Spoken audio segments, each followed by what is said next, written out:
Good afternoon to all.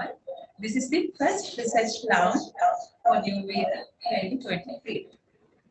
So warmly welcome as usual. I wish you all a wonderful year ahead. No worries, more happiness, more publications, and more research work. This is a new beginning of a new year. As in previous research lounges, we wish to bring many new areas and new aspects to be discussed this year as well. We hope to conduct many research activities with you and for you. We bring all the blessings in this opening to make your research more interesting, innovative, and impactful in this brilliant year. With this thought, we invited Icon, who always discuss new things and do new things innovatively and interesting. Today's theme is make your research more interesting, innovative, and impactful. Dear researchers, we are going to have a very interesting talk with Professor Jagat Munasinghe and Dr. Chetika Abhinay. So, let me introduce our panelists without wasting your time. Professor Jagat Munasinghe is a professor of town planning at the University of Moratuwa, where he has been an academic since 1999. He graduated from University of Moratuwa in 1993 and achieved Master of Town Planning degree from University of Moratuwa in 1999. He obtained PhD in Planning and Urban Design from National University of Singapore in 2004.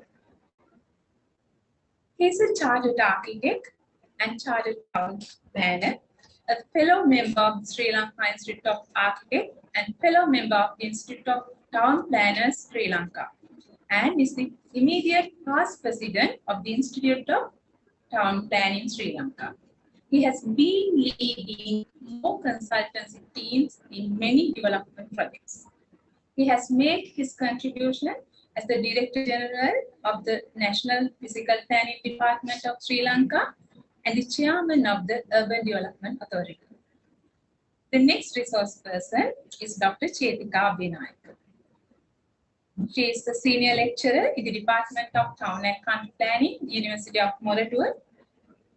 She is a chartered town planner. She obtained BSc Honours in Town and Country Planning from the Department of Town and Country Planning and Master's degrees from CEPT University, India on Environmental Planning. She achieved her doctoral degree in System Safety obtained from Nagaoka University of Technology, Japan.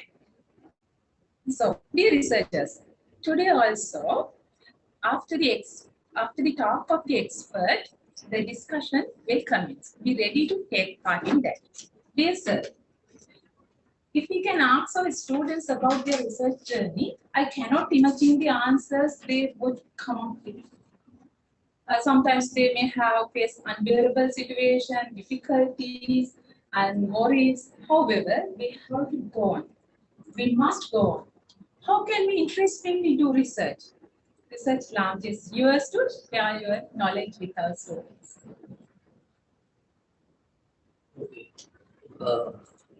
Thank you very much, Faculty of Higher Degrees, Global Studies, and also Naini for inviting me and Chetika to this event. And I hope the whole year is going to be again a successful and prosperous and impactful year for you with this presentation today. I don't know whether I'll be the right person to kind of make the first presentation for a year, but I hope that everything will go well. Well, whatever it is, let's kind of start this presentation today. So this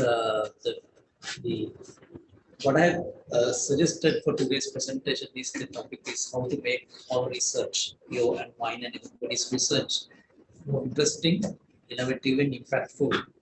And I must say at the beginning, and I in fact talked to Dr. Chetika also, that okay, I believe that everybody will be kind of not bored and everybody will be kind of happy to do things when they're interested.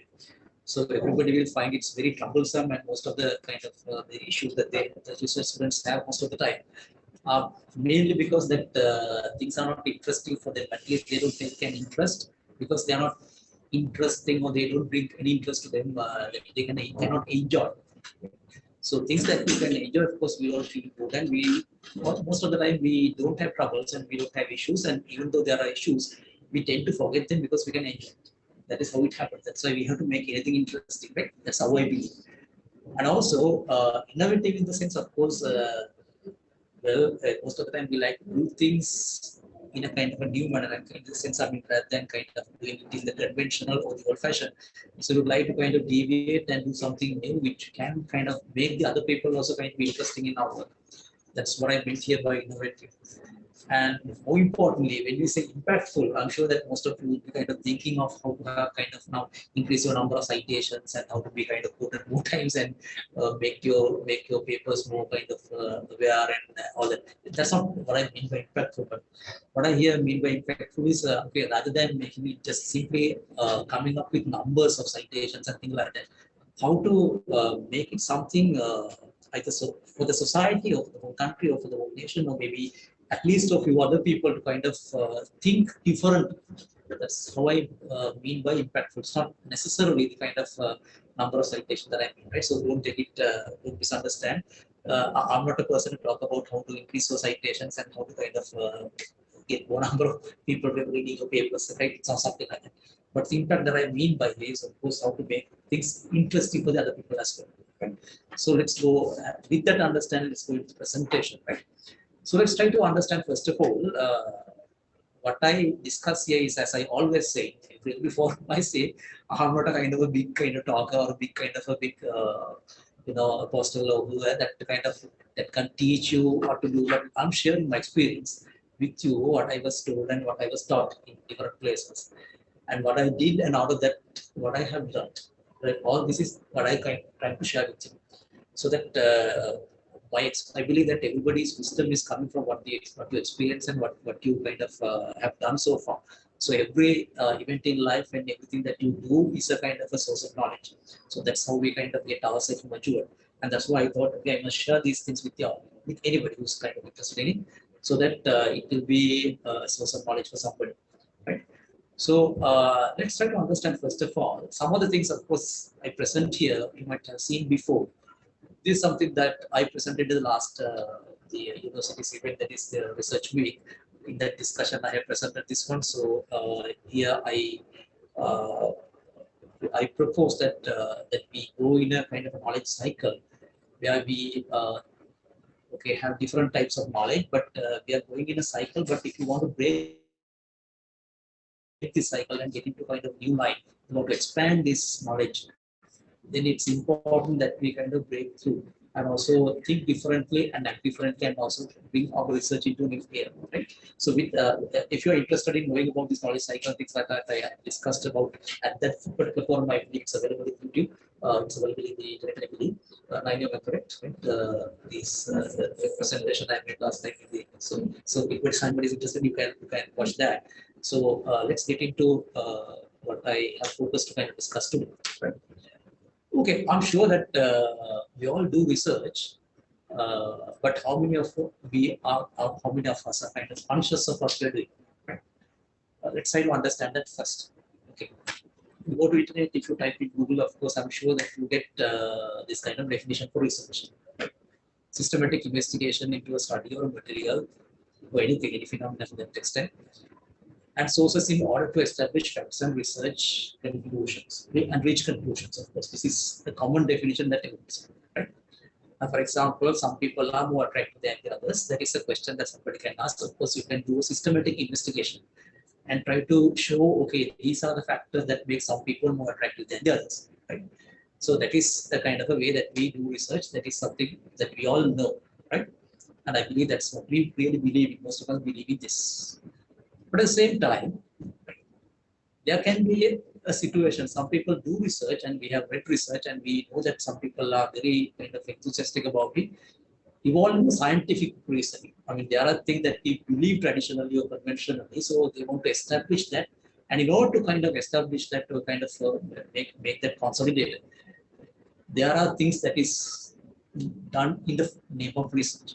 Now, for example, I take kind of very naive example that we have a traditional belief that okay, the front door in the houses. I'm coming from architecture that I took this as an example. We have a belief that the front door of the houses are not placed to the west. So I believe that even though you all are not architects and if you have constructed a house, all of you might have experienced this situation, right? Okay, now that no one knows why, I don't think even these all people, those who talk about astrology and auspicious times, and they also know the real reason. But there seem to be some people, those who try to establish facts and figures and try to show it is a truth, right? Even though it is not no one knows, but there seems to be some people bring in some facts and figures and do scientific investigation, scientific kind of organization or the facts and figures to show that it is research. Right? So that is also is coming in the form of research. This is an example I have shown you, but I'm sure in respective field that you are studying now, there are maybe enough kind of enough work that is done in that line. Right? And we cannot forget that there are things that is something somewhat relevant to the second thing that I told you about, that okay, this there are things that we do in order to kind of justify that. We want to bring in certain facts and figures, and we do all kind of analysis and scientific and say, okay, this is scientific, and this is therefore kind of research finding. And we can find enough examples from our ministers and also the parliament and things like that. Of course, you can find enough examples, but they show it as kind of scientific kind of research. In fact, people accept that as scientific research, and thus it is kind of this is how it happens around the world, right? So that is also a kind of research. So we cannot forget that. And also mind, we have enough things that is coming in the form of research that you manipulate. This information, data information is there. We manipulate to show certain things. I do not talk very much on this one because there can be a lot of sensitivities involved in it. There can be a lot of interpretation and misinterpretations of things. We know what happened in the political history in Sri Lanka over the last 5 to 6 years. Right? All these things that people brought up, it's maybe let's not talk about it, but anyway, a lot of things about this very sensitive issues, ethnicities and things like that, and try to establish with these figures, so-called professionals, so-called kind of scientists, and they show it in the form of scientific establishments, and also they show it as research. Right? So do not forget, right? In the form of research, in the name of research, the title of research, people do a lot of things, and we have to be very careful, and we have to be, how would I call it, intellectual enough to understand what our research is really about. Right? If you are a real researcher, and if you are kind of a human being, first of all, let's try to understand the value of research, what we should be doing and what should not be doing. Right? Because research is not necessarily an innocent investigation of something. Right? It can be used for so many different things. It can be manipulated. It can be used to kind of even to kind of topple the government, kind of ruin the nation. We have enough examples of that. Right? So keep it in mind because all this is research. Right? So this is something that I want to tell you first of all, and you can go and see whether it is true or not. Right? Then let's get into think about what makes our research interesting and effective. Right? Okay, this I have been telling everybody. This is about this the knowledge and the imagination, right? So very first thing that we got to know is that okay, to make anything interesting, I mean, I'm sure that if I ask from you, okay, what is the kind of the most interesting period in your life? Right? Anybody from you, right? Okay, what would be the kind of what is the kind of most kind of interesting and most kind of enjoyable time in anybody's life? What was yours? What age group? What age kind of?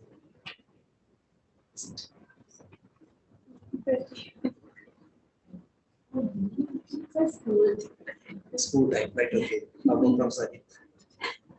11 time. 11 time. Okay. How about yours? Primary school. Primary school. Okay. Girls. 16 to 18. Right. Okay. How about you? PH. Okay. Why was that? Okay, fine. I mean, it seems to be kind of everybody seems to be having the same kind of era. So, why do you think that was the most enjoyable time in life? Anybody's? Wasn't that the time that we had a lot of dreams?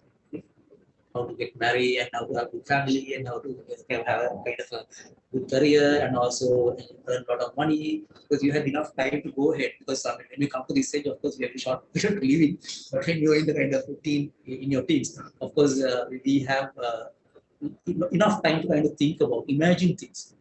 So I'm sure that you still remember that time and you still enjoy that time because you had enough imagination at that time, right? Nowadays, of course, I'm sure that when you come to this age, I don't know how old are you all, but when you come to a kind of certain age, I mean, we don't have that much time to go ahead.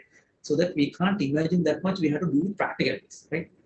How to look after things as we know now and how to kind of manage whatever finances that we have. And our age of imagination has gone like that, but we can't enjoy it very much.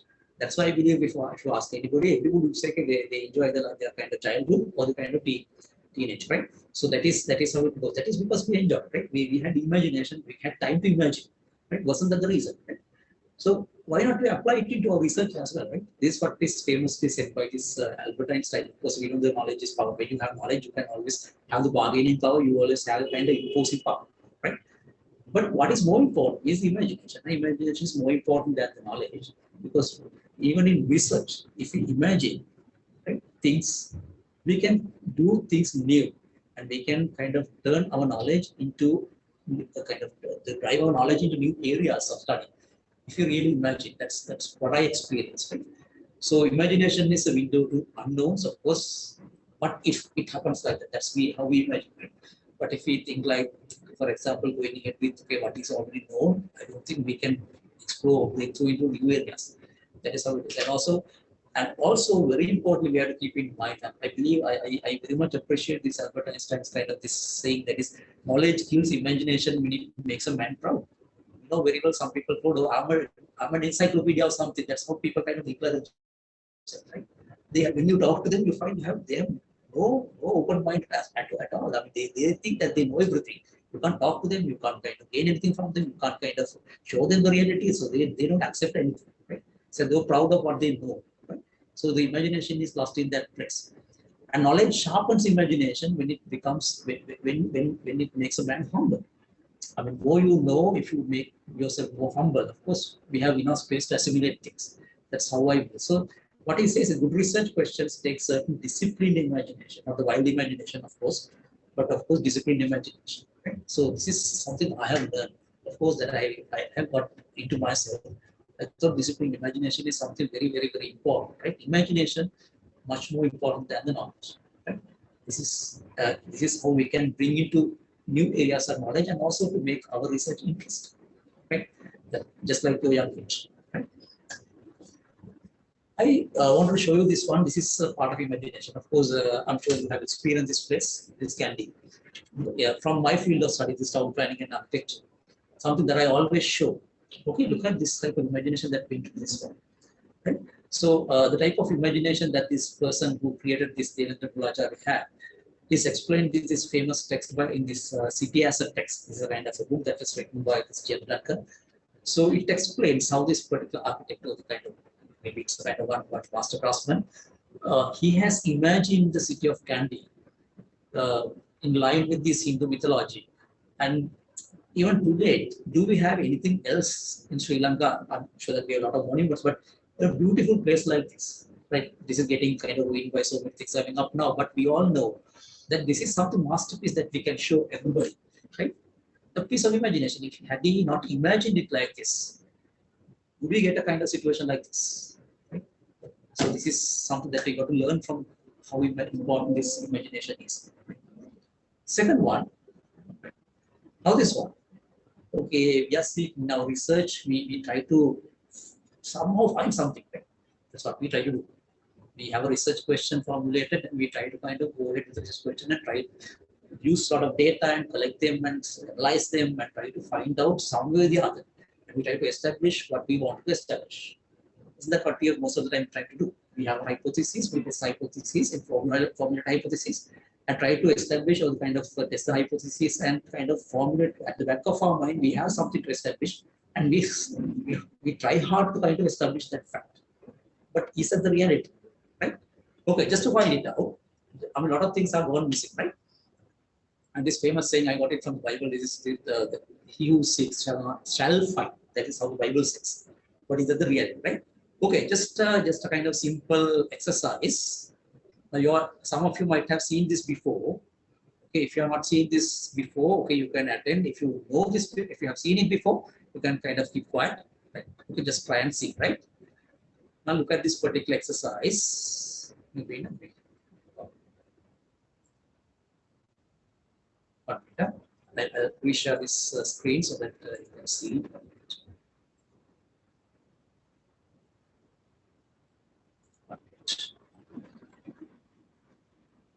Just give a minute.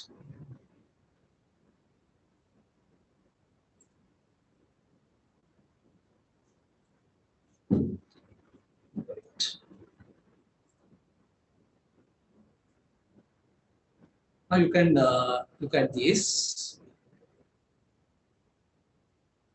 You can see the screen, right? Okay, look at the instructions very carefully. Right, this is a test, small test, right? And count the number of times the players wearing white pass the basket. Right? Count.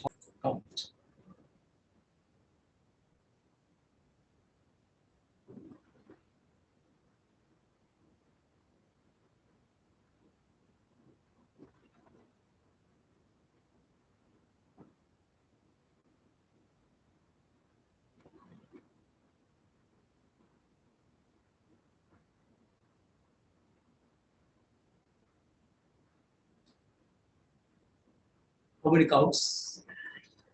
How many counts? But what is more important is, okay, what is I see.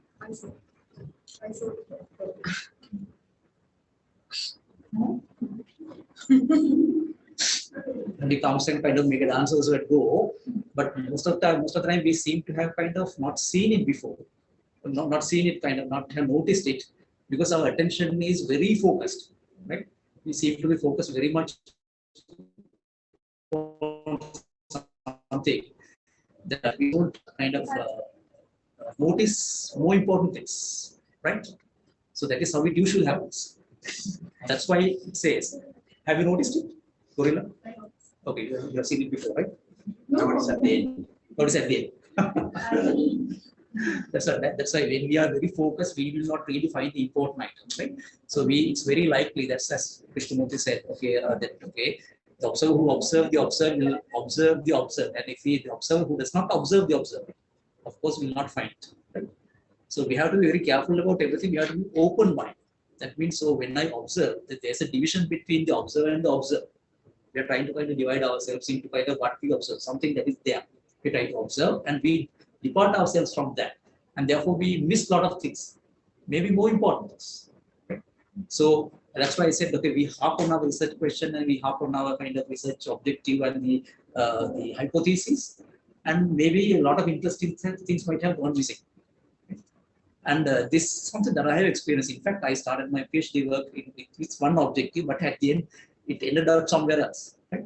So, I mean, if I was not, even my supervisor was not open-minded, I would be kind of still harping on something which is not very interesting. Right? So, but fortunately, we both had a time to kind of find out something that is more interesting than what we expect. Right? That's why you also have to be open-minded. I believe that. I mean, try to carefully work out with the supervisors. I know some supervisors are very strict on it, but try to kind of work with them very carefully. And more important things are there for you to find if you're open-minded, right? So if you seek and if you try to keep on kind of focusing on one thing, it's very likely you miss a lot of important things. Right? So it will become non-interesting. Right? Right. The next one. Right? Let the data speak. Okay, I'll show you one example again. Now imagine these are, okay, I mean, okay, if I ask again, right? So now these are triangles, as you can understand. Okay, say let's imagine they represent some birds, right? Flying in a certain direction. Which direction do they fly?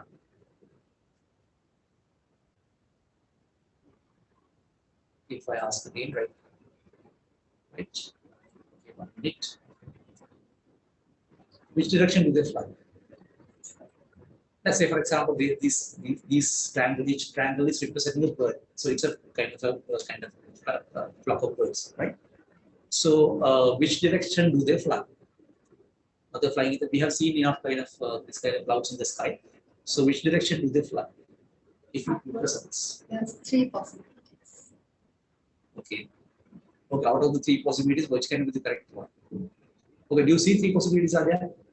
Okay, it can be either towards the top, or it can be towards your kind of right hand side, down to left hand side, or to the down right hand side, right? Okay, now there can be 3 possibilities here, as you mentioned. But what will be the final direction for sure if they are birds?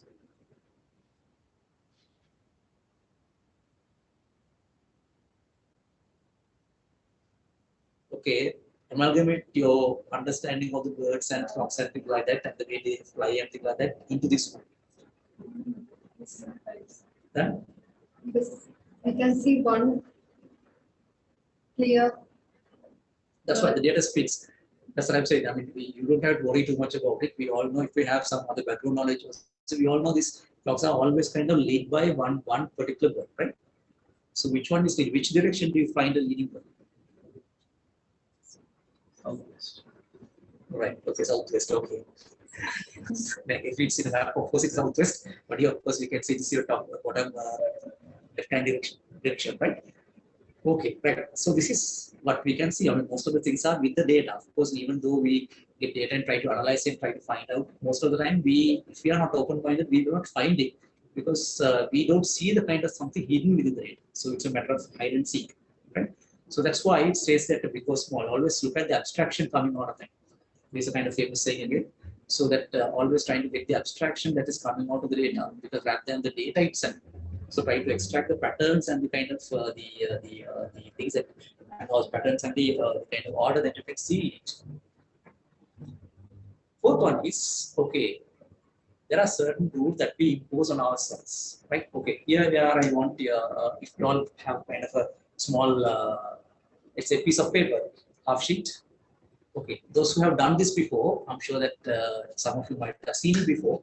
You can keep quiet, but let's do a small exercise. Those who have not done it before, you can try it. Right? With a small piece of paper, can be ready with a small piece of paper and a kind of pencil or pen. Right. Right. Write and see. As I said, maybe some of you might have tried it before, so you can keep quiet. But others can try, right? Okay. This exercise. There are 9 dots like this, right? Okay, you need to connect them only with 4 straight lines. The lines must be continuous. That means when you start drawing it from one end, it should be able to kind of shall continue. You can't lift your pencil or paper out of the paper, right? Only 4 lines, 9 dots, and connect them with one kind of stroke, but not the stroke, but the kind of continuous lines. Right? Anybody who has done it before, of course, can keep quiet for a while. But if you have done it before, we'll ask at the end. You've done it before, right? Okay, so you know it.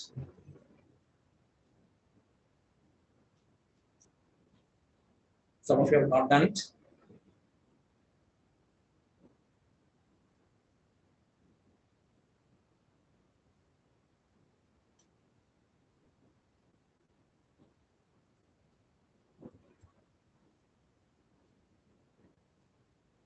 This must be an exercise that you do in your school, kind of the young age, so that it may look like a kind of a silly to kind of present it here, but it has a very important message to tell you, right?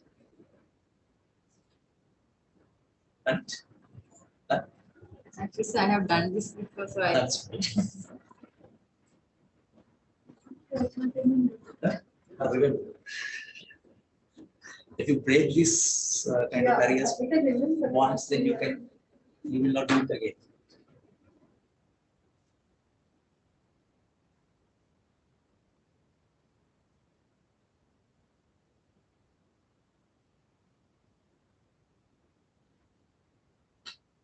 rules were done before can connect with one line. Connect with one line. Okay, that is also possible, right? That's also possible. Yes, make it one stroke. Not 4 lines. You can make it with one stroke. One stroke. Yeah, connect with one stop. One line since one stroke. Huh? Adapura and Kalpana, you need 4 lines. Yeah.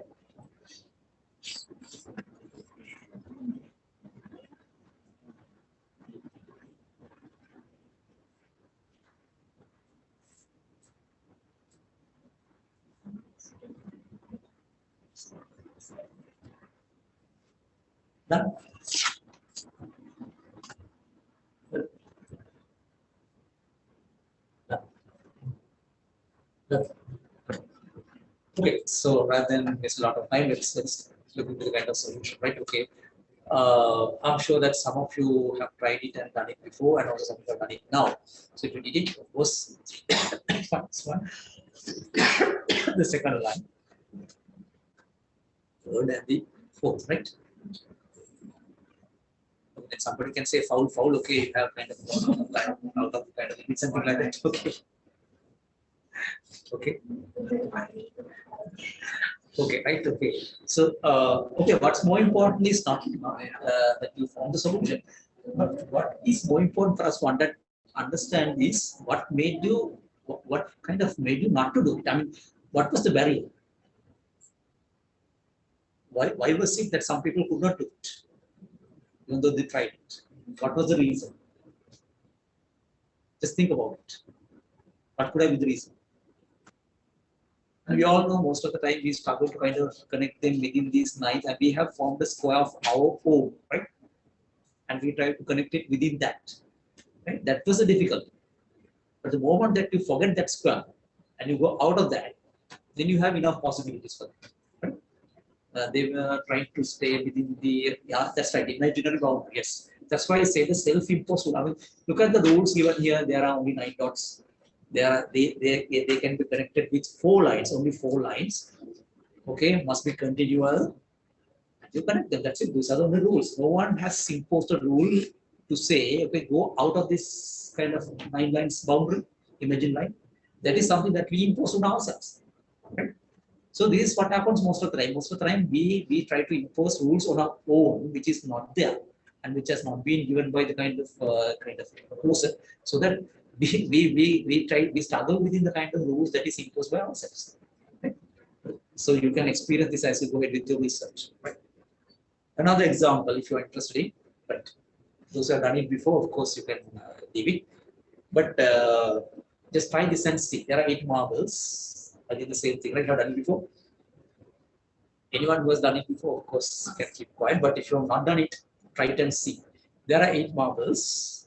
All of them are equal in size and the outlook, right? You cannot kind of distinguish between each of them. All of them looks alike. But one of them is slightly overweight. That means it is a kind of a slight difference in one. But you cannot sense it with your human senses. Can't sense it. So you are given a balance, or else maybe kind of this one. Let's say we charge for using this balance, right? So you have only 10 rupees. Each time when you use it, you have to pay 5 rupees, right? So you have only 10 rupees with 10 rupees. That means by weighing it for 2 times, balancing it for 2 times, you got to find out which one is a different one. I believe the question is clear. Correct. Try to. Right. Okay. So okay, let's just declare that no one has done it, right? You resign.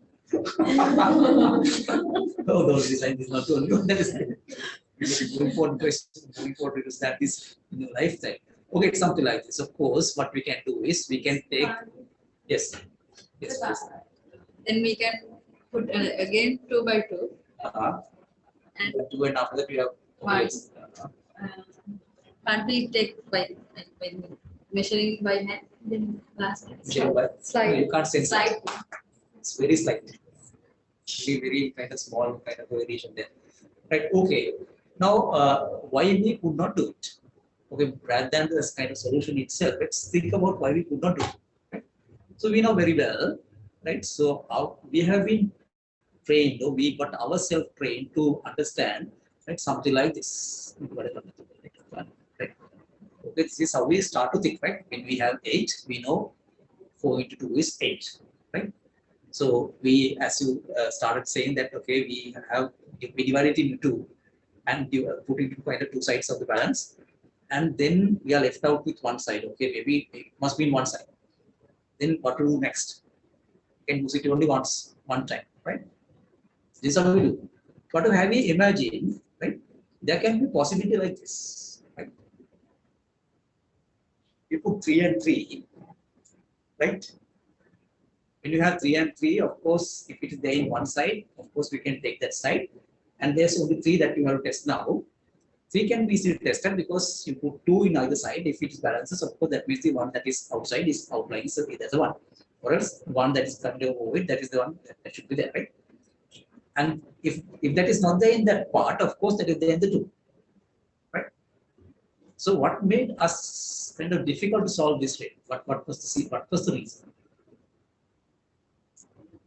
Okay, we are trained to think that, okay, 8 is always 4 times 2, right? We didn't imagine that, okay, 3 times 2 plus 2 also is 8, right? So I have been telling this the students or sometimes, of course, in my classes, of course, that I learned from I had heard it in one of the kind of radio jokes. Of course, now there's a small one, this kind of child. He refuses to go to school, and his parents ask why. What is the reason? He says this our math teacher, she doesn't have one word. Right? She's always kind of telling different things in different ways. So she doesn't have one policy, one stand, and therefore I don't want to learn from her. Then ask what was the reason? Now day before yesterday she told, okay, 5 plus 5 is 10, and yesterday she says 6 plus 4 is also 10. Therefore she doesn't have one policy. I don't want to learn from her, right? So there's something like that. Okay, we always have trained to think like that. We don't think about different possibilities, different alternatives. Right? So this is one of the difficulties that we have, right? Okay, wow, different perspective. Yes. Okay, thank you. Anyway, right. So that's a different perspective is something that is always required, and then we can think of new ways of doing our research, right? So this exercises I told you that I showed you because I mean they give us new ways to think about it. Really question ourselves. Okay, are we really innovative? Are we really kind of looking for new ways, or sticking to the kind of traditions and conventions and going with that, right? Okay. The next one. Okay, I have shown this elsewhere. So you have seen this. You know this person. This who said Eureka, right? And we all know that why Archimedes is known is not because what he has found. Right? That is mainly because the way he kind of he expressed or kind of claimed or kind of gave publicity to what he found. Right? So he was very happy. He was kind of thrilled with what he have realized and what he got insights of. And then he was kind of yelling it on the kind of streets, forgetting where he was, right? So this is, of course, true enough. This is not good for us to find out like that, but quantity is something we got to understand. I mean, I'm sure that all of you might have experienced this. That some of the very difficult situations we are kind of struggling with to find out some answers, some kind of solutions, or some kind of way out of certain problematic situations. Right? We can't get it at the time that we want it, right? And we can't say, okay, we come to the research room at 8 o'clock in the morning and by 4 o'clock we are off, and within that time, of course, I will find everything. Did it happen like that? It never happens, right? Sometimes, of course, very interesting ideas come at the time that we are about to sleep. So sometimes you get things when you are asleep, you get a dream and you wake up with them, right? That is how it happens usually, right? So it doesn't have time. So light falls without giving us enough notice, and maybe kind of at the last moment of everything. We have heard of enough stories about this even in Buddhist literature. How these people realize nirvana also at the last moment of certain things. Right? That is because they got the enlightenment or they got the kind of understanding or they got realized everything. One moment that all the energies or maybe kind of, I don't know how to explain it scientifically, but it is something that happens without your knowledge. Right? Let that happen. I mean, this is something that can bring your research to a very different level. Right? So don't think that our research is limited to a certain time. Right? can be kind of anything. It can happen at any time. I think you can bring kind of good ideas at any time. So once you get it, more important thing is okay. Make sure that you kind of write it somewhere, scribble it somewhere. Otherwise, things will kind of go and fade. It will be faded unless you've scribbled somewhere because most of the interesting ideas they come and they go. And with other things that we have, other kind of busy schedules that we have, other lot of things that we have to engage with, we might tend to forget things. So write it wherever, right? And maybe it's not a good practice to do on the walls because we try to keep our walls clean and painted and all that. But it doesn't matter. I mean, if you get an interesting idea, don't forget to kind of don't wait till that you get paper and pencil and formally sit in a kind of desk. Write it wherever, right? That is something very important. Because I know for myself, of course, I have lost lot many ideas because I waited to go to the particular desktop and kind of write it there. By the time that you go there, ideas are gone, right? So don't wait for that. So that is something that we got to do. And I'm sure that all of you have heard about Shakespeare, William Shakespeare. That I don't know if it's true or not, but I have heard and also I have seen in the movie also Shakespeare in Love that he has a habit of writing things. I mean, the scribbling things. The moment that he gets it. So sometimes he was in the theater, sometimes he was fighting with people, sometimes he was making love and having sex and everything. All of a sudden, he gets some kind of ideas, a lot of things are said by the others, he runs and kind of scribbles something. That is how this Shakespeare, the Romeo and Juliet, the film is about how he has kind of the writing the script of Romeo and Juliet, and everything is coming out of that things that is coming at different times, but he scribbled them wherever it's possible, right? So interesting things can be kind of written down, otherwise they'll be gone. So this is a practice that we should have. Right. Another very important thing, of course, I have two of my kind of former students here, right? They know how it is, but of course, we have a habit of not kind of giving up, right? Sometimes you might be doing research for a long time, maybe out of your 3 years. For 2 years, you have been doing kind of collecting data and analyzing them and kind of putting them into kind of some formats and things like that. But at the last moment, maybe kind of towards about 3 months to your final submission, you get a very interesting idea, right? That makes everything maybe kind of can't call it paradigm shift, but that makes everything different, right? But we have a habit of saying, okay, now that I have paid 2.5 years, and how to kind of put that out and how to kind of leave it, and now that everything is based on that. But is it good? Right? So if we leave everything out and embrace with new knowledge that we got, or new ideas that we got, we can do marvels, you can do wonders, even though time is very short. Because I have experienced this very much in my marketing career, and also in doing research as well. Some of the very interesting points come at the last moment that they may have not any relationship with what I have done before.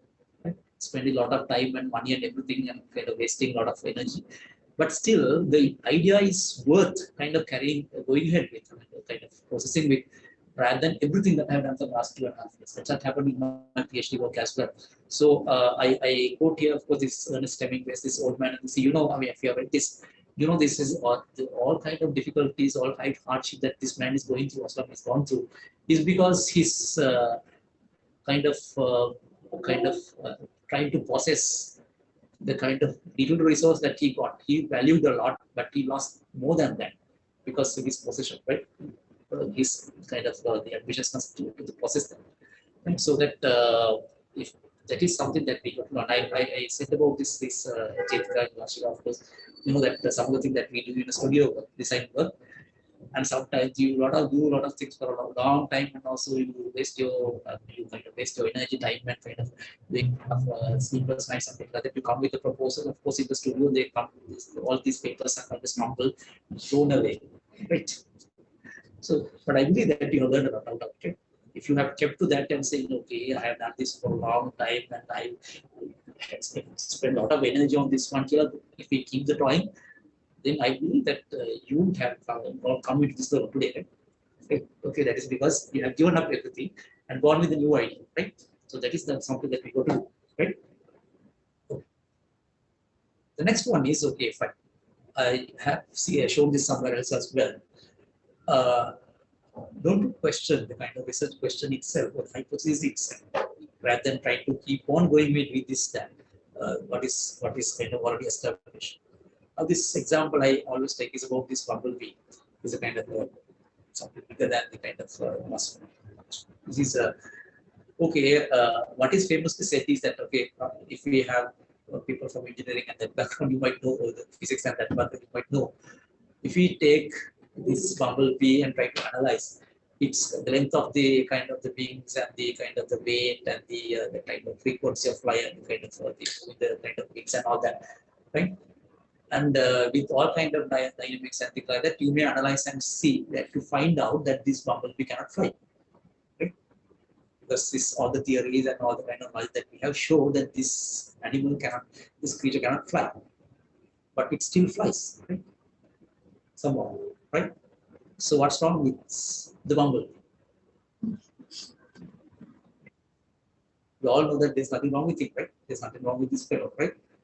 But there's something wrong with us. The thing that we do, right? We don't know much about how it does, right? And it seems there's a limit in what we know. This is something that happens everywhere. So that the question that we have to always is, I mean, the kind of thing that we do is always question the question. That means we always problematize the problem, meaning that okay, is this the right question that I have to ask?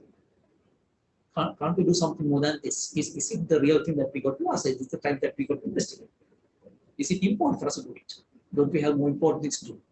Right? Or else can't we kind of let's say transform or the kind of make it upside down, the kind of research question that we have. Right? Okay, so I had enough examples like that. Of course, I to give you kind of illustrate it, I give you a very basic example that I was talking to Chaitra was a while ago about the smart cities, right? Okay, somebody asked me, some lady, somewhere okay, wanted an interview with me. Right? This is not boasting. No? I'm just saying how it happened, right? For you to ask, understand how it happened. Now she wanted to interview me online. Then research is on smart cities, right? And how we use technology somewhere for smart cities and how we can and all that. So thinking that I was an expert in the field, okay, in the town planning at least, I don't know if that's the case, but what it is that she selected me as a person to interview. So that then ask the question, okay, about the smart cities, what do you think about the smart cities? Okay, for me, tell you very frankly, I believe every day, what makes a person or a place or a kind of a device or a kind of a city smart is not necessarily technology. Technology is only the vehicle. IT or whatever technology that is, right? It's only the vehicle to kind of, but the information. It is the information that is more important, right? Now, for example, we have heard that during the 2004 tsunami, one of my Indian friends told me that okay, in the Andaman Islands is one of the kind of isolated state of the India. So it got devastated, and to find that and Andaman Island is a habitat for people, some group of people, those who don't have that much connections with the outside world. They refuse to have connection outside. They have the name, they are the natives.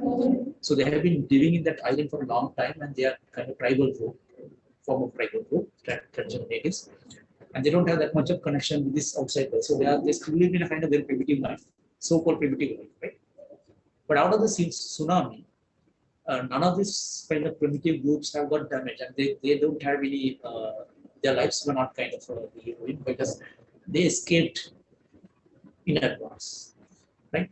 And those who got kind of damage, those who got the damage, those who got their lives lost, were the modern people, those who use all kind of smart technology, right? So called smart technology. They got all their kind of buildings and the cities and the kind of all the machinery and everything devastated, and their lives also lost. But this traditional tribal group people, they escaped in advance. Also, and we heard about these animals also, they whether it's true or not, but the animals also escaped before. Right? How did it happen? Right? So who are smart? Are the kind of traditional groups or the modern people, those who use all kind of technology? Right? So this is something that is about how to access, construct, and use information. It seems that these traditional people or the kind of tribal group, they have some sensors to sense this, some kind of qualities in them, to sense this kind of event, and they escaped and they went into hiding in advance. Right? And I told this story also this to her. And also then she asked the question, okay, whether we have smart cities in Sri Lanka, smart towns in Sri Lanka, right? Okay, if that is the case, if information is the matter, right? Okay, what do you do with the smart technology? You try to access information, right? About the place and about the roads and about the distance, about the speed at which you go, and where are the kind of roads are blocked and what kind of people are there. That is what you do with those information device, right? All the technology, right?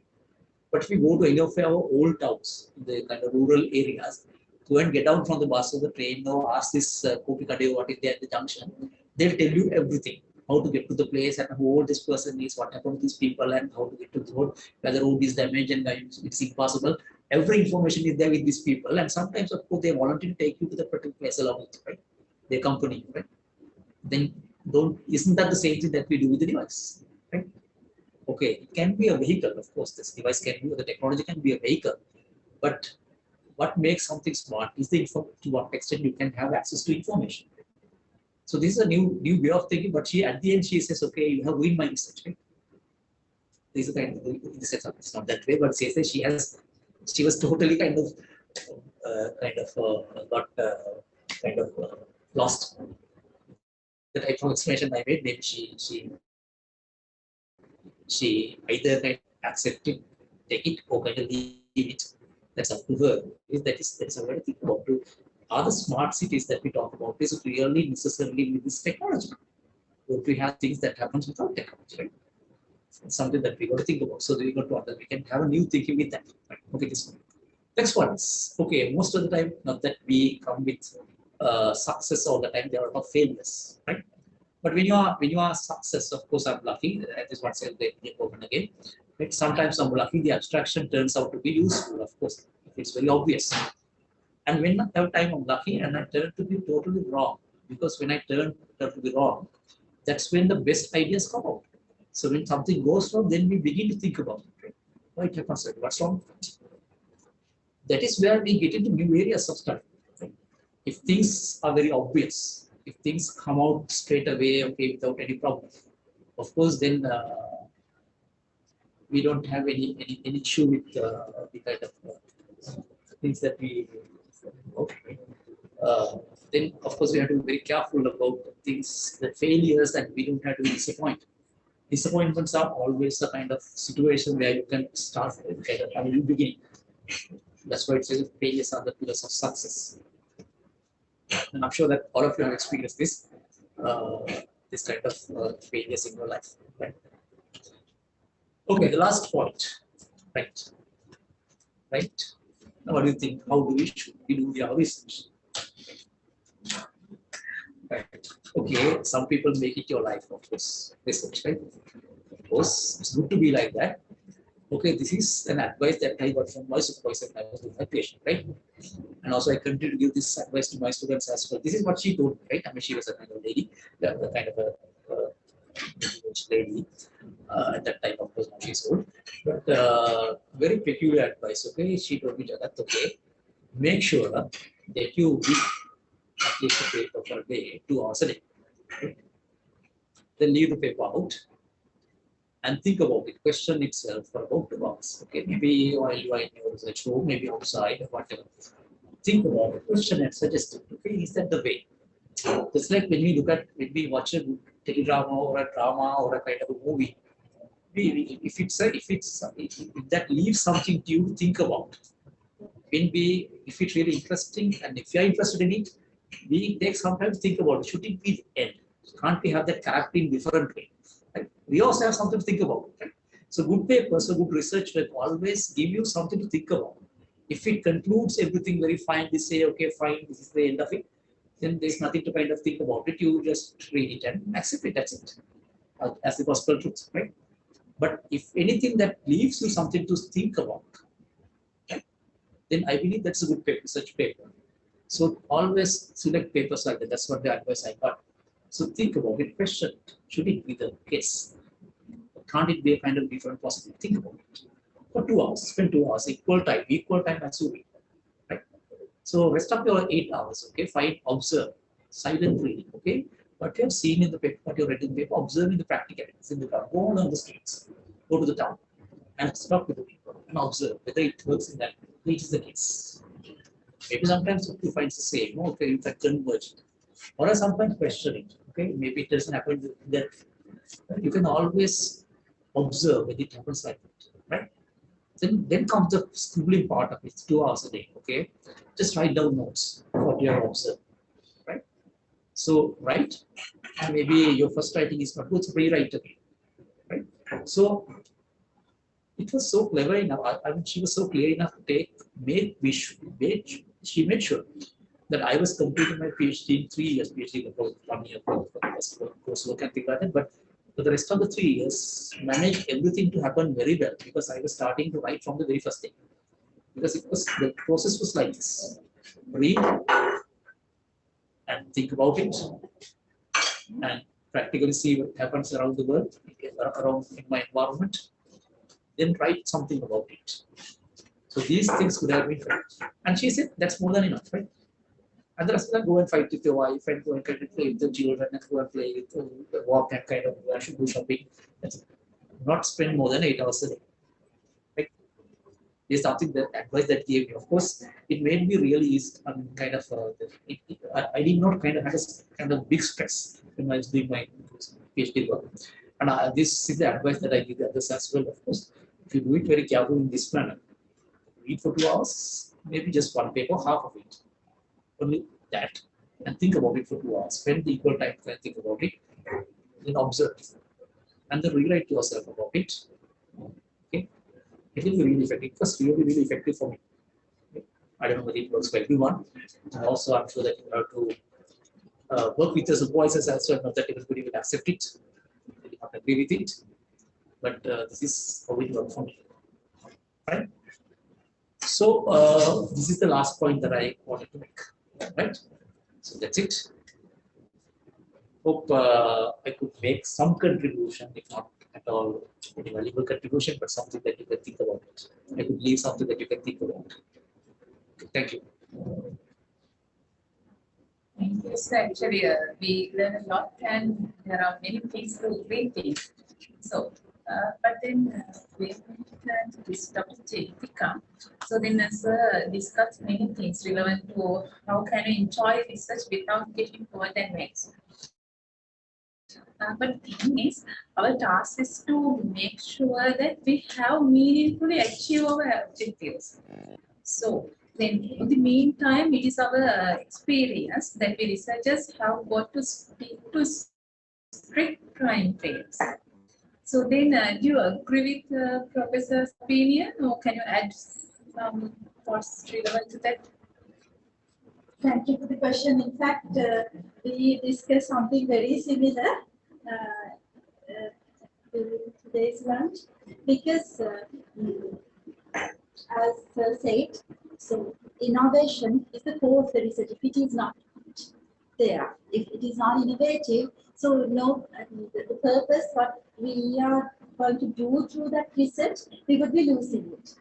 So if that innovation component is not getting the adequate priority, then we have to rethink about the entire process. Of course, managing the time would be important as well because now in practical context, we all would be going through research, with, especially when it comes to the research students, they would be going through timelines.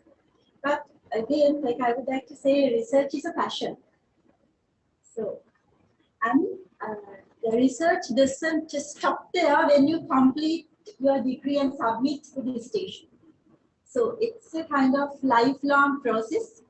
So if sometimes the timelines might be there, so at certain point we have to be satisfied of our work and then submit for examination purposes. And in fact, I have read certain authors, I think we have shared in our classes also. So at the initial publications, so the author says, this is the way how to do it. But 20 years down the line, the same author would be rewriting another book on like questioning what he or she has said before. So likewise, what we may say today, sometimes we would change it completely tomorrow. Like, so submission requirements could be there with the students, and then like for logistic reasons, we might be strict to certain aspects of it. But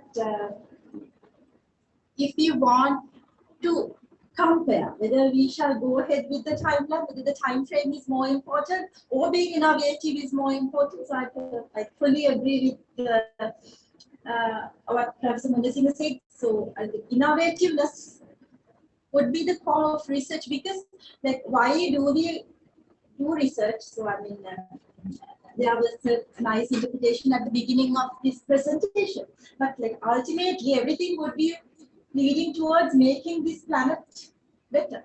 So it's for the betterment of life of the people. So if the research is not contributing towards it, if you are not doing anything new, if it is going to be go ahead on the same direction as it was, then I think taking more time would be still valuable to have a good product. Thank you.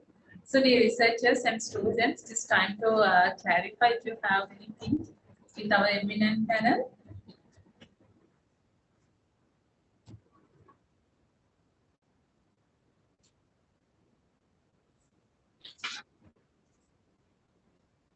I hope no one could lost me.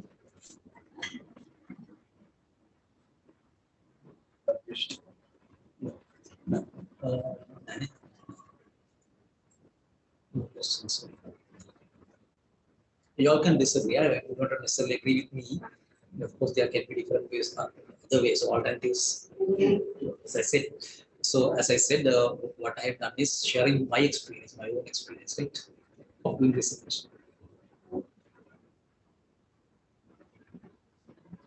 So then adding to Dr. Nani's question, so striking the balance between timeline and then being innovative. I think one point in your presentation, which was relating to the Archimedes of Fresh in the Light, has no time to search, right? So maybe you will be able to add some more into it.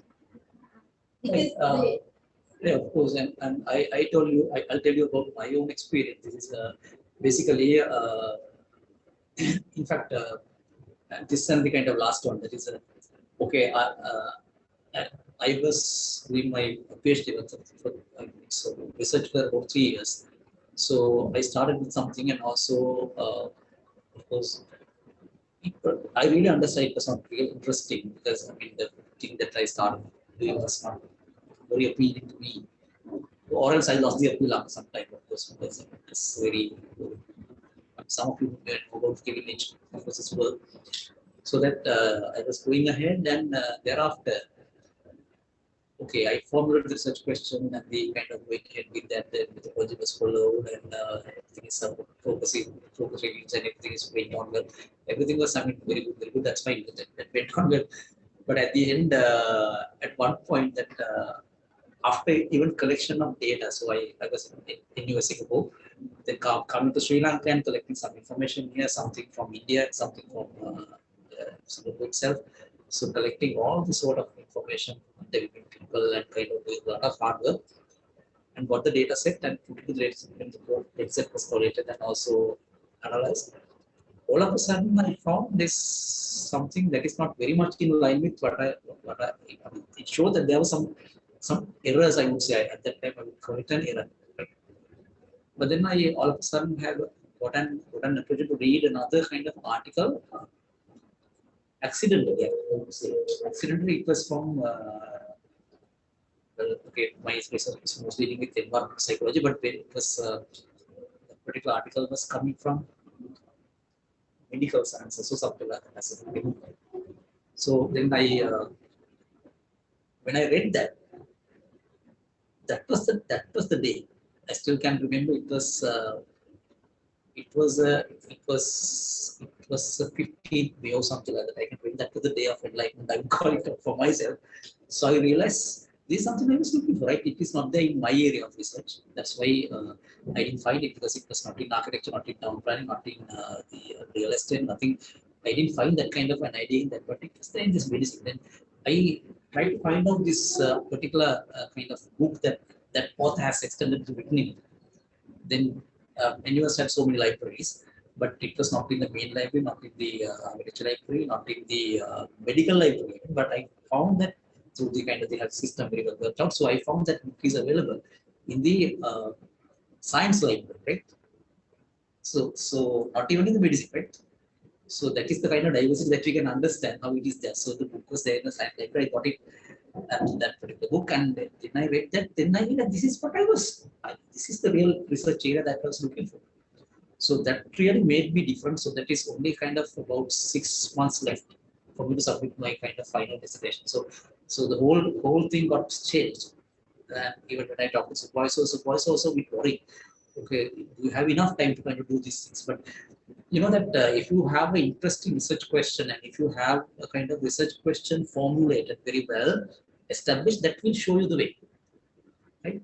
When your research question is not very well formulated and if it is not well consolidated, then you will be lost, because we'll be finding things, as I said, which is not really kind of it cannot be established, right? But the research question, when you have the research question, you don't have to worry about time. It will take you to the right direction even within kind of few days. Right? I was very clear about it at the moment that I got that book and also had read about it. That is about Jonathan Chigalis, that ISR, right? So the interrepresentation of networks. So that when I got that idea, that was the real path, that was the real drive for me. So that's why I said this. It comes maybe at any time, maybe at the last moment. So this out of 3 years, 2.5 years is about kind of last period. That changed the whole thing of my things. But I could use the same set of data and could transform it into kind of way that I want to represent it. But it really gave me the kind of the idea that I wanted to kind of bring out. But that came to at a point that I did not expect. It was an accident, right? So it can happen to you as well. I'm sure that, so only thing that is you have to make sure that you are open-minded. You are ready to accept, accommodate it in your research, right? So we like that. Then you will come up with a lot of new ideas. Because when we deal only with the traditionally known kind of knowledge and the kind of literature, it's very likely that we are constrained and we are kind of constraining ourselves into a very limited area. So try to read from the other subject fields, try to read from the other disciplines, try to talk to the people in the other disciplines. Then you and also interesting for me, of course, watch the different films and the movies and the kind of dramas and things like that. That will give you a lot of inspirations. So that is how it can happen in research. It can be done with a lot of, maybe you are coming from a very engineering or very scientific kind of research, but still it can have a lot of inspirations coming from different forms of arts as well. Right? So that you should allow for that. You should accommodate that. That's how we can go for the innovation. I do agree with it because I have seen most of the students at the time of developing the hypothesis. So that's where the lots of innovations happen. So some students take a long time because it requires a lot of thinking into it. But again, when they reach to the experimental stage, sometimes the experiment fails and then they have to restructure the hypothesis and they think of the different ways how this could be done. So like when they keep thinking and then doing different rounds of trials, sometimes the time constraint. So then I have to finish this. So then the student get stressed. And then with that, sometimes the innovativeness, like the new thinking, free thinking, all get disturbed when we are stressed out. So now when we are submitting research, like for the purpose of a degree, like examination purpose. So what if, like I have made a hypothesis and it didn't work and my experiment failed.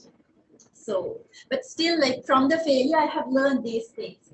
So if we can accept that also a finding, and which could be considered as a submit, like versatile enough submission for a degree, and then we'll keep an avenue for that particular researcher to continue it further in future. So maybe like continue the experiments after submission, because it's not just the degree, but we would be doing the research throughout. So what do you think about it? Like, Well, to me also, of course, research is a lifetime event, and of course, it's not a PhD, the masters that matter. And also not the publication also that matters. So the publication is worth because the others should know, right? Disseminate your knowledge and kind of keep the others informed of what you're finding. That is fine. But do we really do it for that purpose? Of course, we try to kind of count the number of publications and the citations, and um, maybe for formalities, of course, these are important. But to me, it's a real headache of this, right? You cannot enjoy your work if you keep on targeting on that kind of if you have those kind of targets, right? I don't know. Sometimes people may not agree with me as I'm saying, okay, I don't enjoy them. Okay, for me, what's more important is your imagination and come up with new ideas with research and all that. Even in your research and also with your research. Right? Into the research, of course, pour some new ideas and research, direct your research into a new area of study and open up a kind of windows and kind of new avenues. And also out of that, get new ideas that can be used for new kind of thinking. Right? Okay, I maybe on some other day I can show some of the example that we do that. Some of the new things that we into the mind and kind of introduce it to the area of town planning, the planning, of course, but which is being used now. But all those things, all these new ideas came out with those kind of thinking and not necessarily about this formal, the rigid research work. That's why I think at least okay, fine. Of course, you have to submit things in time. You have to kind of bring in the formalities. You have to comply with them. All that is fine. But research is something more than that. We start research after the submission. Sometimes it happens so. Like my personal experience during my master's degree. So I came to Sri Lanka after taking leave to do the case study, and I had the questionnaires prepared, everything. So it was about flood affected communities, how do they adapt, like what sort of housing adaptations. And then once I reached the case study area was completely flooded. So and then I was not afford to have another visit. So then I contacted my supervisor. So he told me, don't worry, now you already have a goal in your mind. So this is what we are going to study. So anyway, like your questionnaire is not going to be meaningful at all, because people now in evacuation shelters, they will not be able to talk about the thing that you were supposed to ask, but just go there and see openly what kind of things happening. So you might come up with lots of interesting findings, and then once after you return, we'll be able to restructure the first part of the thesis, which is in line with what you have found. So I think you might come up with certain unexpected situations, so then we have to adjust things. So again, like during the previous talk, so as you have emphasized about this impact. So impact, so Adam, you have clearly said it could not necessarily be on the impact factor of the publication number of citations, but then what else could it be? Would you be able to elaborate on that? Actually, if your research can make at least a few people think differently.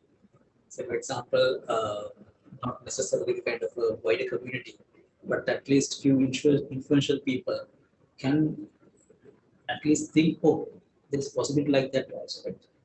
So then they will act like that, right? So that is an impact, because however much citation that you have, maybe that's an impact factor, that's true, that we say it's an impact, but that is in terms of, okay, following the same known knowledge, right? But if somebody thinks differently because of your finding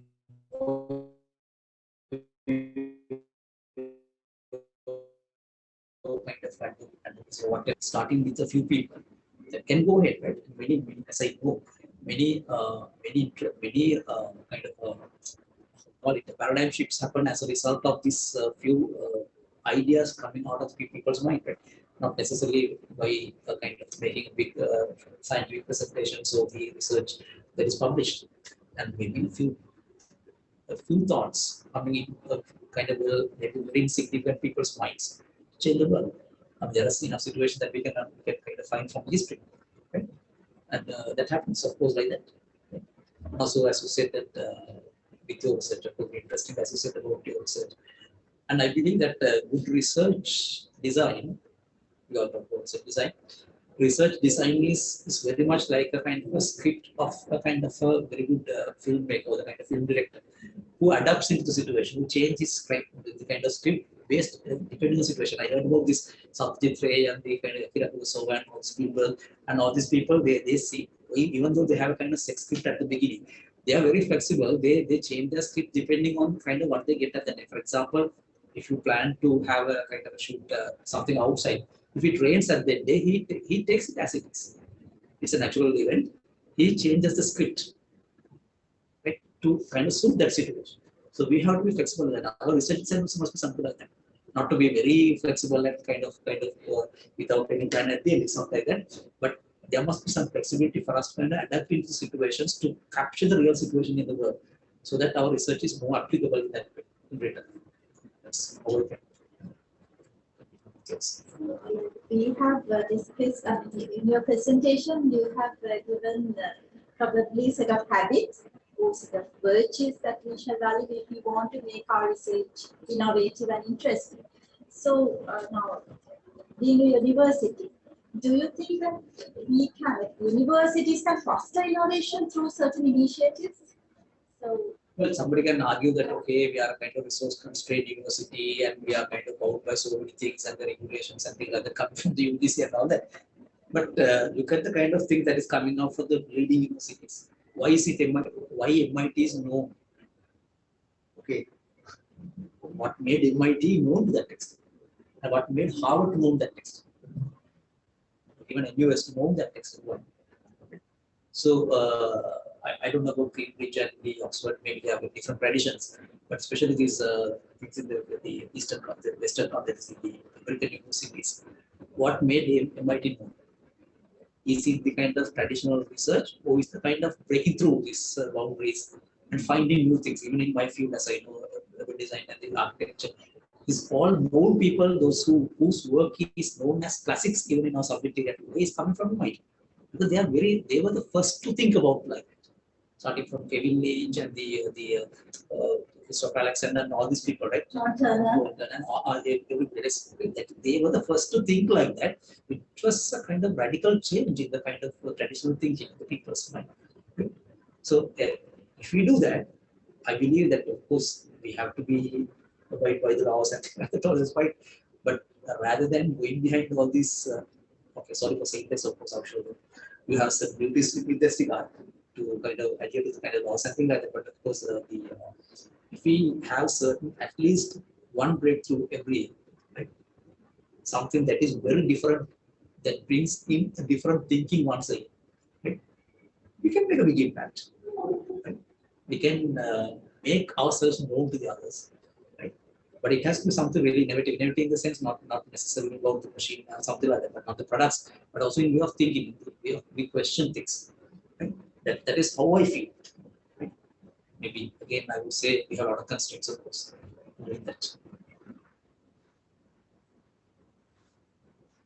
So actually, during this discussion, I thought of there are some very nice research areas in my area. So then, can both explain using your examples. So then, the thing is, when you do research, it should be addressed in innovative and impactful. How can we consider all these aspects at one and the same time? Or three together. Yeah. Using your research areas.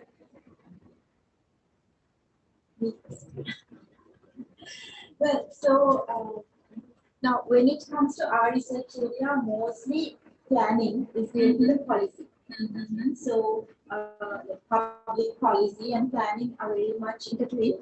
So like decision making, we are targeted at policy decisions. So how do we do scientific decision making, rational decision making? How do we reason in things? So and then like when it comes to the impact again, different decision making at different tiers, like mostly the professionals who are involved and the policy formulations in the government are being backed by our research, mostly in our domain. So when it comes to connecting these three together, innovative, interesting, and impactful.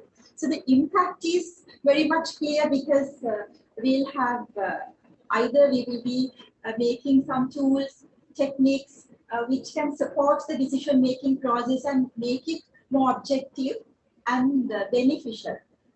At the same time, the policy formulation and the directions given. And like innovativeness and interest. So I think in our domain, we are mostly working on multidisciplinary aspects. So we have lots of collaboration, and then we have lots of different dimensions put into the same issue. So with that, like most of our research works would be leading towards innovation, like along with those qualities that have been trained with our students throughout the education system, as well as with these multidisciplinary inputs, like thinking together and being collaborative and free. So, if you wish to take one particular example, I would like to take one example regarding the impact. The one that I'm going to refer was a research conducted by one of our undergraduate students. So she did that work in order to explain how the land use changes in hilly areas could be affected and related with the landslides. So it was an AI model developed. So taking land use change, rainfall as dynamic parameters of landslide occurrences and the relationship. So after completion of the research, so she presented it in the Faculty of Architecture Research Conference. It was a FARU conference. And then it was published in the FARU Journal. So FARU Journal, now it is indexed in Sri Lanka online journals, but at that time it was not so. Then 4 years later, so we received an email to the department as well as to the supervisors who involved in that. So it was from a researcher from the University of London. So they have found this publication, and they have been engaged with another research on disaster trade. So how the fair trade could be facilitated, the climate related impacts which the different working communities are facing, and they were interested about landslides and the tea plantations. So our land use analysis, they have picked particular component of tea plantations. So how the land use change in the tea cultivation could change. So they basically wanted to get our research and combine it with some trading, like fair trade aspects, and then develop on top of it. So, a couple of our researchers worked with the group of University of London, and then 2 years later, so they completed the research and together, and thereafter they made the paper to the UK Parliament, a steering committee on environment and trade.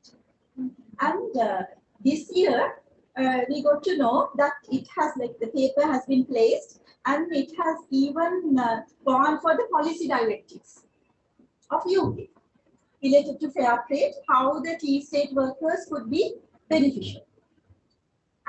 And during 2-3 months ago, one journalist from London Times contacted, and then they want to do an article about this the tea estate workers and how the tea the trade has been affected during this fertilizer policy, and they have not been received much the same variety of products which they received before during the last couple of months. So, and then they combine, couple that with the economic crisis. So the tea estate workers who required the assistance most.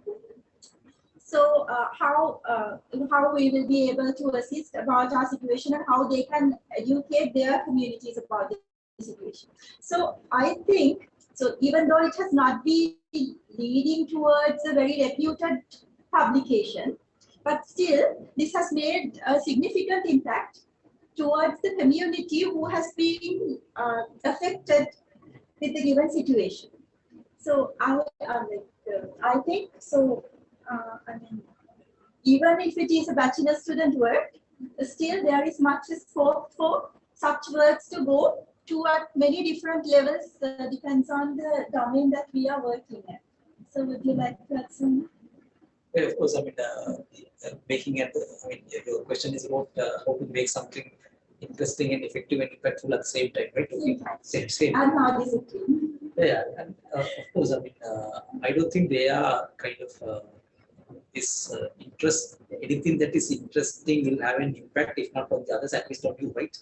That's why it's interesting for us, right? And also that is when it's kind of impactful. That means something becomes impactful because it is innovative. So I think they are going in hand. We can't say first try to be innovative and then try to be impactful and then try to be enjoyable or something like that. I believe anything that can be enjoyed is innovative and is impactful. That's how I feel, right? And that's why I mean, some people engage very kind of much in that kind of research is because that's interesting for them and they know it's impactful and it's something new that's not boring, right? That's how I feel. So from our field of studies, of course, examples, of course, I believe that now this like discussed in some of the areas that policy areas that urbanization and trade. That is something that we turned out to be. We just to kind of take a few minutes and talk about it. So we know that traditionally Sri Lanka is known as a rural country. Even I know that some of the politicians also very proudly say, okay, we are an agricultural country, we have so much of rural population and things like that. Most of the people seem to believe it. Even in the World Index, we seem to be kind of regarded as one of the least urbanized countries. But is that true? This is something that really questioned, of course, a big question. Of course, I mean, even though our statistics show that our urbanization percentage is 18%, something less than 20 even now. But is that true? But we all know that we go to some other countries which said to be more urbanized than us. You go to those areas, you find that they are more urban than us, right? But what made it wrong? We understand there's a definition. There is something wrong with the definition, right? So how to make it kind of how to correct it, how to give the real picture is something that we want to undertake. And I believe the chat is there online. But so we undertook a research sometime by 2013 or 14, as I can remember. 13, yes, with the 2012 census data. And we questioned this definition, actually, right? Okay, we wanted to think, okay, we wanted to break the rule. As I said earlier, of course, I said, question the performance of this. We question, is that true? Is our urbanization rate is 18%? So that we change the definition of urbanization. Because we know how we must say, okay, if I ask where do you come from,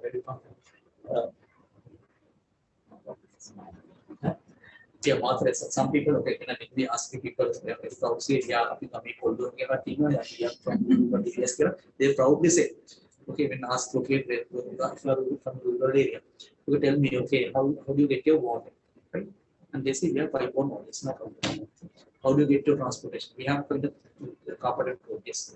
Now do you get your kind of waste management? Okay, this Rajya Sabha comment to collect our waste. So how do you get your main source of income at home? We get it from this, okay, how far this working in an office or the business and things like that. How many of your main income is coming from agriculture? So it's a very small percentage. We do it for kind of part-time. So what is rural about it, right? Even though they live in rural areas, their life is not rural. So it's a way of life. Becoming urban is a way of life, not a kind of necessarily spatial kind of definition.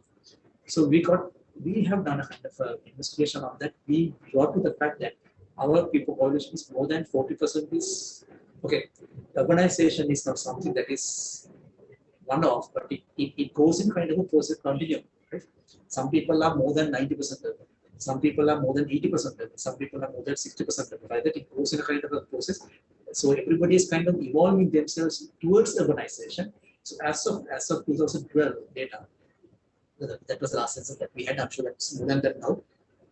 We found about more than 40% of the people in Sri Lanka are more than 50% urban. You understand what I'm trying to say? So it is wrong to say our urbanization is only 18%. It's not very wrong because I mean that kind of wrong definitions can lead to very bad decisions because governments invest a lot of money on rural saying rural development, but that goes nowhere. But the real problem is if the people, those who are getting your grants, they are not caught into the picture. So we go by this traditional definition, and therefore we change the definition. Of course, we brought that into the kind of understanding of the people. I agree that this discussed the recent the local government kind of the boundary delineation process. They got that into the kind of discussion, but I don't know what extent they were going to adapt it. But it in fact had happened because we have municipal councils, urban councils, and Pati Sabhas, but most of the Pati Sabhas are more urban than the municipal councils. Right? So we are going in a direction which no one knows where. Right? So that's why we really want to question it. So that is something that we really question situation that's innovative actually. And also that made some interest in the people as well to think about it, right? Rethink about it, our definitions.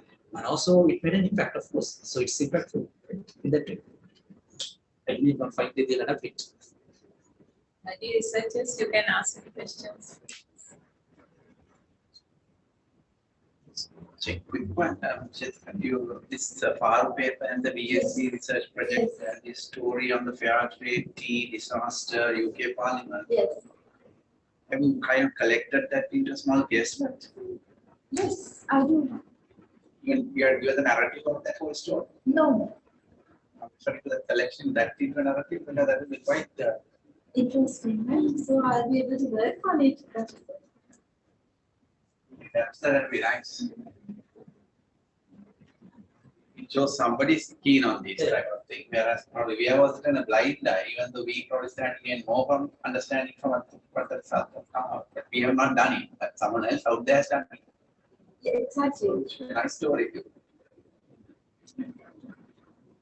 We can have to work on it. So.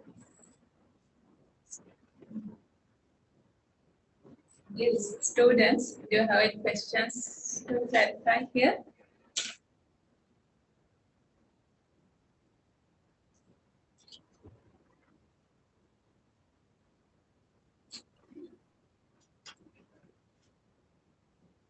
No questions.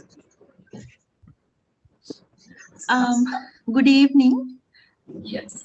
Good evening, Professor Munasinghe and Dr. Abhinayak and Dr. Gunawardhan and everybody. I'm Osanka. So I have actually a two-part question. Thank you very much for the interesting presentation, first of all. And my questions are this, like one is now we talk about, research is all about improvement and finding solutions to the problems that we face, or like to basically to improve situations. So when now in our professional and basically in our professional lives, we might come across many situations where like which need to be researched, which need to be improved. But most of the times these things kind of remain ideas. So my question is, how do we go about this? And how do we actually like do things which might help us to improve the situations that we are in? That's number one. And number two is now research is also about a mindset. I think Professor Munasinghe also talked about it. And we have to inculcate the practice of researching in our students from the very beginning itself. And it would be unfair for us to like wait 2-3 academic years and when they get to the final year, now we say, okay, now you do research. That's kind of unfair and impractical also. And that's when we come across these problems. So my question is, how do we inculcate this research mindset in our students? Thank you very much. Right, okay. Let me get the first question first. That is about, you started saying, okay, research is about finding a solution and improving the situations and all that. Shall we question that? Okay. That means if we now we want to say, okay, research is about finding a solution to the problem. Is there a real problem? What is the problem we have? Either the problem that we talk about is the problem. Is that the real problem that we have? Can you think like that? For example, if you think like that, find some other thing that we talk about are not necessarily the problems. There are more important problems that we have, and also the improvement that we think about. Okay, it's sometimes we will find in the name of improvement, what we try to do is to benchmarking with some situation that we already kind of know, right? Say for example, I take my research area, for example, my area of study, that is urban planning.